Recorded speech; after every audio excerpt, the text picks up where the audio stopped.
Shinichi Kanou, a hardcore otaku, gets a lucrative job offer online for an otaku like him. He takes an online exam. After passing the test, Shinichi meets his new employer. Shinichi gets hired by a mysterious company without telling Shinichi why he was hired, and his employer drugged him with coffee and put him to sleep. Shinichi remembers the incidents when he asked his childhood friend to go out, but was rejected due to him being an otaku. When he wakes up, he finds himself in an unfamiliar room with a maid. He burst out with excitement and scared her. They can't understand their languages, so the maid gives him a ring to wear, so they can understand their languages, though he scared her again with his happiness, when she calls him master. The maid introduces herself as Myucel. Shinichi is still confused about where he is. Then a girl with F-Cup Minori from the Tokyo Defense Force, and also his assistant, shows up and explains he is in the outskirts of the capital city of the Eldant Empire. Shinichi starts fantasizing until Minori shows him where he really is. In another word, he is in fantasy world full of elves, dragons, and other creatures.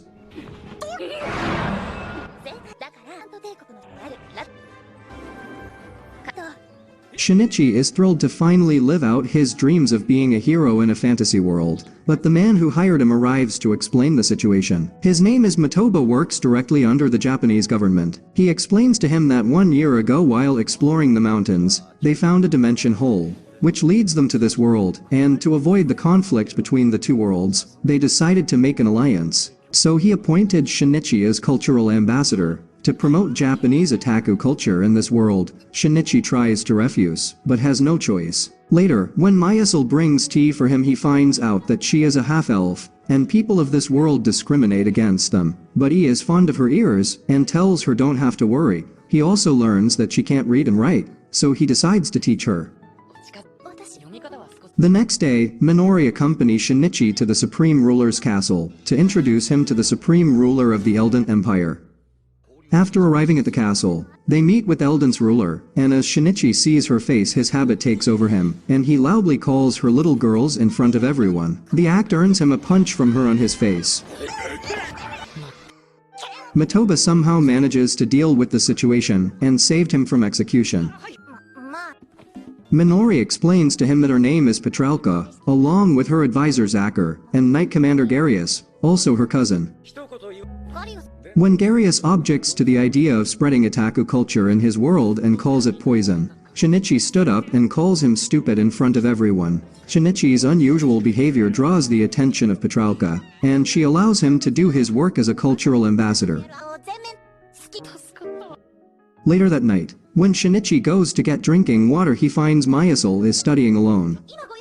She tells him since she has been busy with her work during the day, she studies at night, so he decides to help her. During the day he works as a cultural ambassador, and at night he does study season with Myucel. Several days have passed, and Shinichi orders things from Japan. He asks Myucel and his lizardman bodyguard Brook for their opinion on otaku culture. Soon enough, Petralka herself shows up at Shinichi's place to see him in work. Since she can't understand the Japanese language, she asks Shinichi to read a manga for her. In the middle of reading, when Shinichi asks Myucel to read some words, and after seeing Myucel can easily read, Petralka feels jealous. She sits on Shinichi's lap and sends Myucel away. Then Shinichi had to read the manga until Petralka satisfied. The next day, Shinichi visits the city and learns 80% population is illiterate in this world, and all young children are being trained to become warriors. Petralka becomes obsessed and continues to visit him for reading sessions. However, she got super angry when Myucel interrupts them, and she treats Myucel poorly. Shinichi also gets angry and stops Petralka, but soon calms down when he realizes it's common here. He tells her in his world everyone is equal, and if she wants to understand the otaku culture she has to do the same. Petralka let them off hook, but in return, she asks him to teach her as well, and also warns Myucel to not take any private lesson before she leaves. Later, with Petralka's support, Shinichi decides to establish a school, as part of his plan to spread the otaku culture in Eldant. While the school building is being constructed, Shinichi teaches children at his mansion. After the session, Petralka tells Shinichi that she never meet someone like him, and that the people who came before him were all greedy. He tells he also likes being in this world, but she leaves when he mentions Myucel. Later that night, Myucel shows him her progress in the Japanese language and speaks to him without the ring. She also requests whenever he returns to his world take her with him as well. Several days later, the school building has fully completed, and Myucel comes to deliver the lunchbox that Shinichi forgot. Petralka also comes to see the school, and also shows off her progress in Japanese to Myucel, but gets upset when Shinichi takes Myucel's side instead. She orders Myucel to leave Shinichi's mansion. However, they get interrupted by a terrorist group that opposes Shinichi's ideas and attacks the school. The terrorist group takes Shinichi and others as hostage, and with the help of Myucel's translation, they are able to understand the terrorists' plans. They also notice the terrorists also have a very powerful magical device that can easily destroy the school building. The terrorist group leader tells Shinichi that he is destroying their culture, and when he was about to execute him, Petralka saves him, saying Shinichi is nobody to the Japanese government, which shifts his attention to Petralka. While terrorists are busy with Petralka, Minori comes up with an idea to free them. Meanwhile, Eldant's force waiting outside the school. Shinichi requests them to take him to the bathroom, and while they take him to the bathroom, he manages to fool them with his phone alarm, saying it's magic from his world. Minori uses this opportunity to free herself and others, and with the help of Myucel's wind magic, they manage to beat them. Only the leader is left alone. He activates the magical device which can't stop once it's started. However, Shinichi uses a fire extinguisher to deactivate the device. Terrorist uses his last attack and throws a knife at Petralka, but Myucel risks her life to save her. Afterward, Petralka calls the Empire's best doctors to treat Myucel's injury. Later, with Myucel absent to recover from her injuries, Shinichi and Minori starts the schools. There is some argument between dwarfs and other races of students. 1 month later, Myucel recovers from her injuries and returns back to her work, while Shinichi and Minori continue to teach children about otaku culture, with their own crazy methods. Both of them teach them according to their personal taste in manga and anime.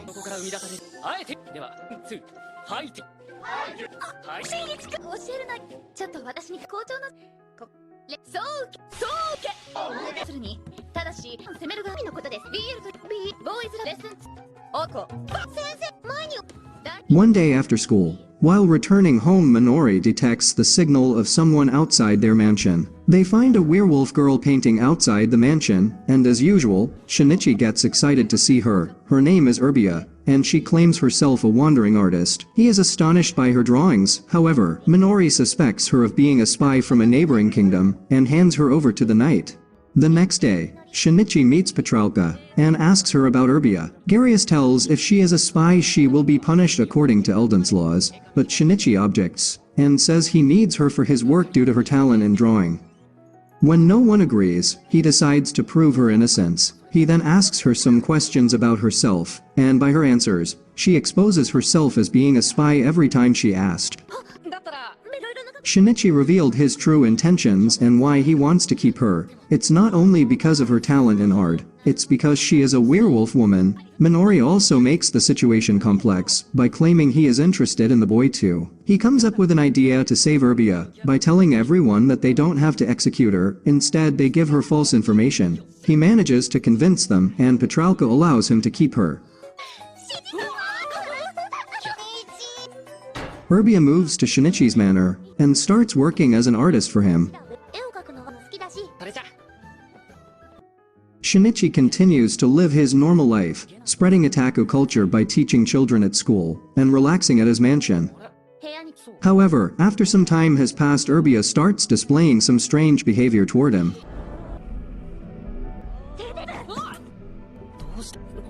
One day, when he called to the castle, he sees Urbia glaring through the window. Unaware of her real intentions, he suspects she is an assassin who is after his life. After returning from the castle, Shinichi asks Myucel if she still wants to go with him when he returns to Japan, to which she replies yes. Later that night, Urbia sneaks into Shinichi's room and attacks him while he is sleeping. After hearing the noise, Myucel and Minori also come and finds them in an awkward position. Afterward, Urbia reveals that werewolves lose control in a full moon, and everything was the result of it. He also apologizes for suspecting her. Later, the divide between the elf and dwarf students over their favorite manga and anime grows more, and it becomes very hard to deal for Shinichi and Minori.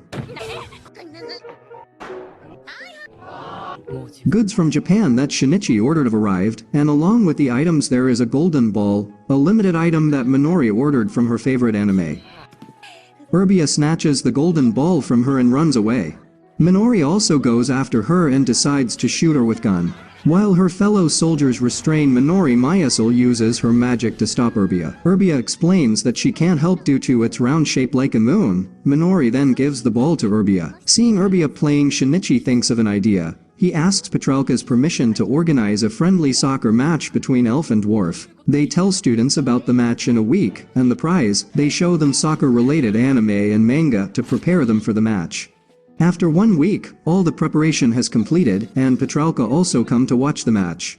As the match starts, dwarf instantly scores the goal, and elves have no time to react.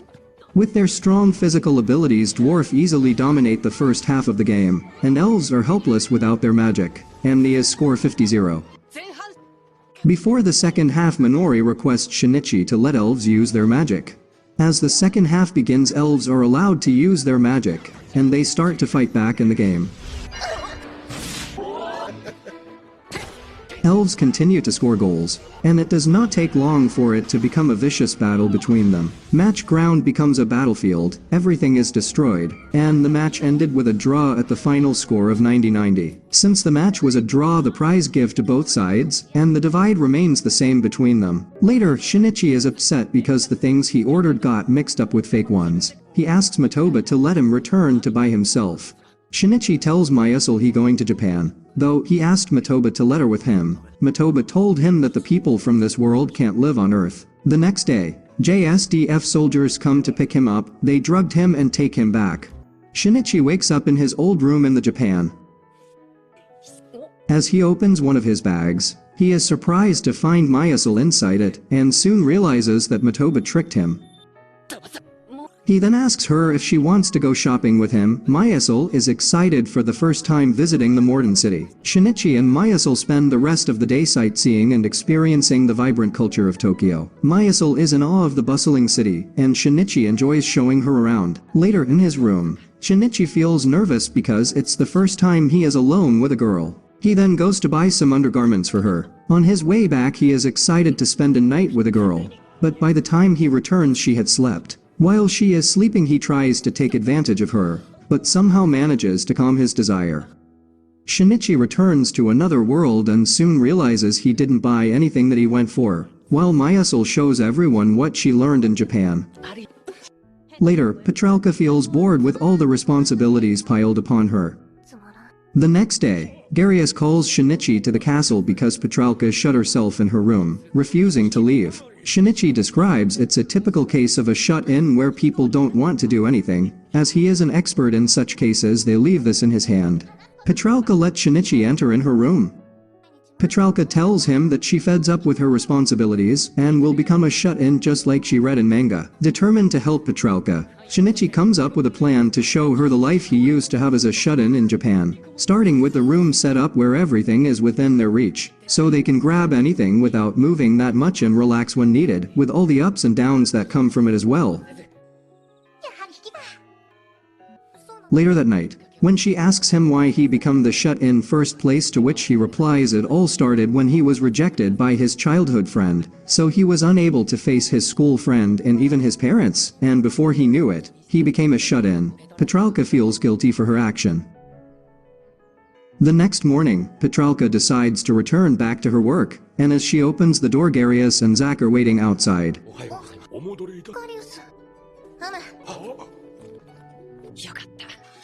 Sometime later, Myucel also joins the school as a teacher, and has been doing great. Matoba comes to school to award Minori her vacations. Shinichi asks Darius, who came to thank him, about any place to spend a vacation. He suggests them to go a nearby lake. Shinichi and the girls arrive at the lake, and he is excited about his first time coming to the beach in another world, and also to see the girls in their swimsuits.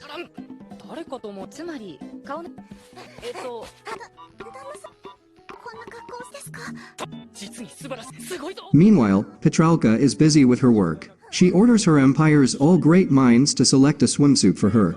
Although there is lots of option, one of the old men keeps suggesting school swimsuits for her. Back at the beach, the group enjoys swimming and relax without being aware of someone watching them. Soon after, one of their elf students arrives asking for their help to save other dwarf student. He explains when they heard about their vacation they decide to follow them, but when they arrived at the beach they find someone, so the dwarf student went to beat them, but got hit by light magic. Minor suspects they might be some remnants of the terrorist group, and thus they decide to capture them. With everyone's efforts, they manage to beat them, and when some of them try to escape, Myucel captures them with her magic, but one of them pins down her before Minori captures them. The observer reveals Minori's fellow soldiers from JSDF, who claims to guard them from shadows, but in actuality, they were just peeping on them with their advanced camera. That Minori breaks it. Back at the castle, after hours of discussion, all the old men decide a school swimsuit for Petralka. Some days later, Matoba tells Shinichi that footage from the soccer game leaked to the internet in Japan, and their secret is at risk of being exposed. Shinichi comes up with a plan to deceive public opinion by announcing it as part of a fantasy film production in collaboration with the JSDF, and they start shooting with Petralka as the main heroine. He convinced Petralka for the role, saying since it's the first film of the Eldant, the main role must be played by its ruler. They filmed many scenes until they reach the final one. As for the final scene, they arrange a fake dragon for the battle, but in the shooting the real dragon shows up.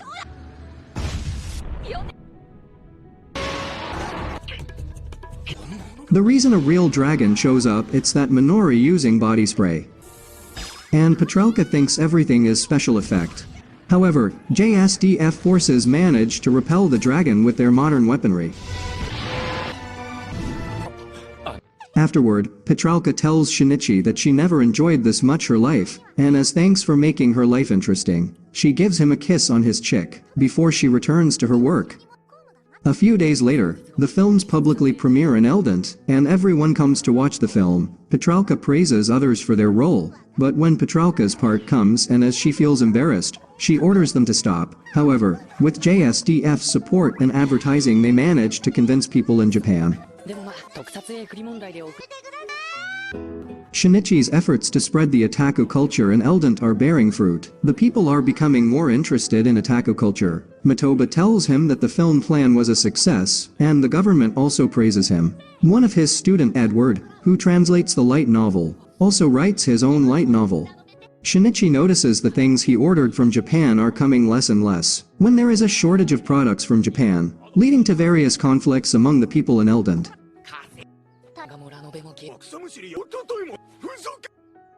When Shinichi asks Matoba to deliver more products, he reveals the true intention of the Japanese government. He calls Shinichi an invader, explaining that the government wants to invade this world, and for that, they use their culture as a weapon. Once people of this world get addicted to their otaku culture, they can cut off the supply of the product and force their bidding to them. And Shinichi is the right person for the job, who has great knowledge of otaku culture, and can easily be disposed of whenever needed.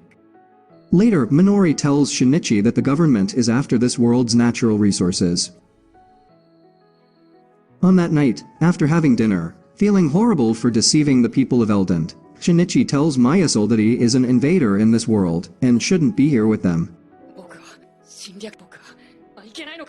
Myucel tells that she doesn't know anything about it, but it's because of him she can learn and write, and is able to talk to the supreme ruler, also all the different races enjoying without any discrimination. Her words inspire him to come up with a solution. The next day, Shinichi meets Petralka, and he proposes a plan to Eldant to make its own manga and anime. By that Eldant doesn't have to rely on the Japanese government to import products. Showing the artwork of Urbia and a light novel written by Edward, he tells her to find more people like them, so they can mass produce the products. It completely ruins Japanese government plans. In response to Shinichi's act of defiance, the Japanese government orders the JSDF to eliminate Shinichi. However, Shinichi manages to avoid the assassination with Petralka's maids, who already suspected the Japanese government's plans, and sent her personal maids for his protection. Petralka then summons Matoba for an explanation. Matoba rejects the government's involvement, and says that was a group of soldiers who did that. After that, Shinichi continues to live his normal life under Petralka's maid's protection until she calls them back. He also gets full supply from the government. Later, Eldant comes under attack at several locations simultaneously. Petralka calls Myucel if she is fine, and she tells she is fine, but the smoke coming out from the school too. Shinichi rushes toward the school. Meanwhile, Minori overhears JSDF plans, but stops by fellow soldiers when she tries to help Shinichi. Shinichi sees the school is burning, and as he entered, he encounters two JSDF soldiers, who had been waiting for him. They knock him unconscious and left in the fire, making it like an accident. Myucel with Brooks and Urbia also arrive at the time. While Urbia keeps soldiers busy, Myucel finds Shinichi. Myucel uses her magic to save Shinichi from the falling book rack. When Urbia gets caught and Myucel is about to run out of her magic, Minori shows up. After beating the soldier, they manage to save Shinichi and come out from the building safely. Matoba also arrives and tells them that now Eldant will cut its ties with Japan. Shinichi then asks him to let him talk with the government. Matoba then arranges his online meeting with the government official, where he asks him to let him continue his work. The official tells Four that he needs to return back, but Shinichi refuses. If he returns, he will be killed. And when the official threatens him with little help, he exposes him to Petralka. Petralka then warns him if they ever try to harm Shinichi, she will cut her ties with Japan and kick them out of this world. In the end, the school building is rebuilt, and Shinichi also returns to his work teaching children and spreading otaku culture in the other world. Thank you for watching. Don't forget to like, comment, and subscribe for more videos like this. If you have any suggestions or questions, feel free to leave a comment below. Until next time, take care.